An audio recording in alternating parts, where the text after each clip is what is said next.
And I remember I went down to the green room and I watched one of the shows, and the match that I remember standing out was Drolix and Vader. And I remember Drolix was so I remember this. I remember that Yeah, Drolix was like so like he was like Vader, the night with Vader. Yeah, and he was He like came on that night. Yeah. Did I talk to you that night? I don't think so, but I I don't remember think Sonny was there too, but like this is the night. Yeah. Uh-huh. Who was?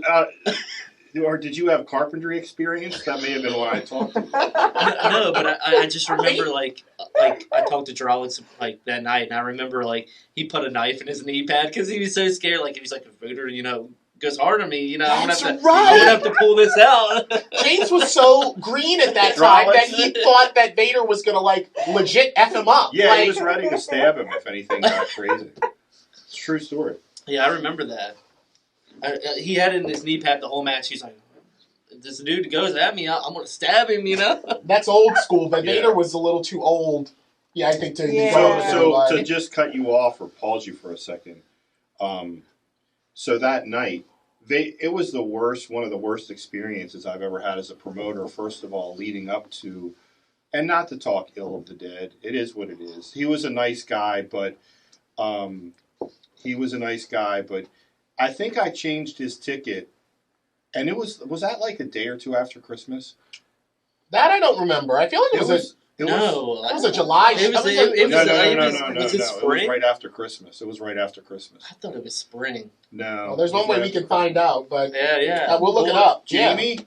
Or John? Yeah, Let's get our own Jamie here. Yeah. But his name's John.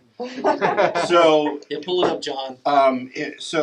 it was we changed his ticket probably 10 times over the course of 2 weeks. It ended up costing us with change fees and everything.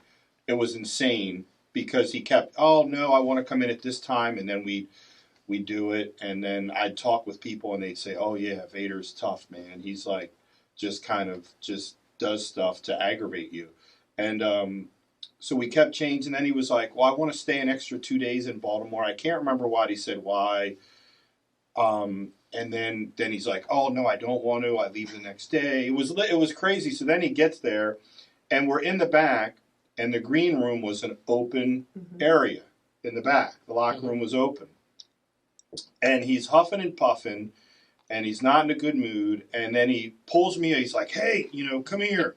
Want to talk to you. You know what I mean? And I sit down. He's got his bag. He's getting ready to go do autographs before the show. It was December 28th. I told you. You're right. Because it was right. Because that's what he was. One of the changes, he was going to come in Christmas Eve. He was going to come in Christmas Eve. Thanks, John. And then he was like, I'm just going to come in before Christmas so I don't have to. Then he was like, no, I'm not. I'm going to stay at Christmas with my family. It was that. But anyway, he gets, and he's like, this isn't going to work. This isn't going to work. And I'm like, what's not going to work? And he's like, this.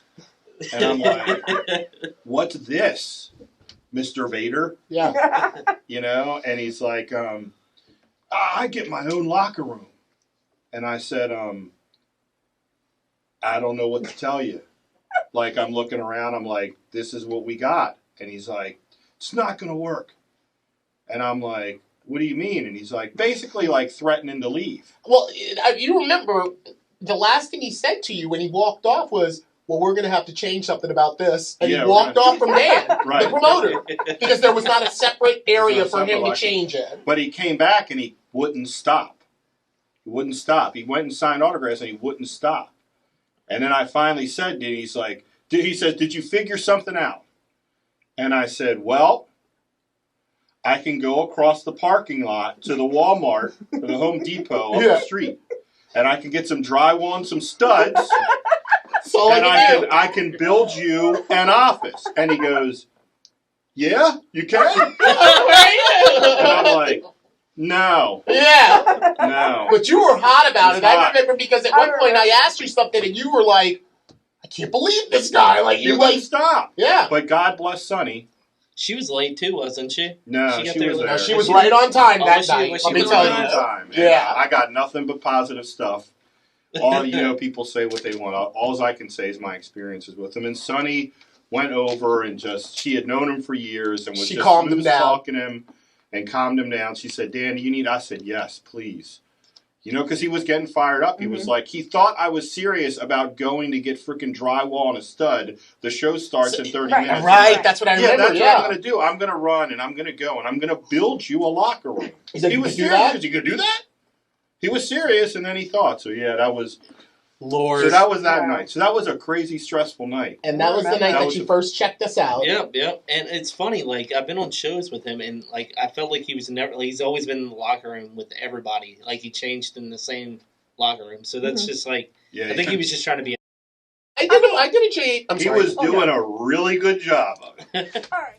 Hey, if you enjoyed that clip, be sure to check out the full interview on SoundCloud, Facebook, and YouTube.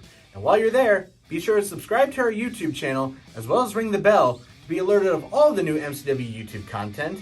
And for full matches and shows, subscribe to MCWRageTV.com for all of the exciting action that is MCW Pro Wrestling.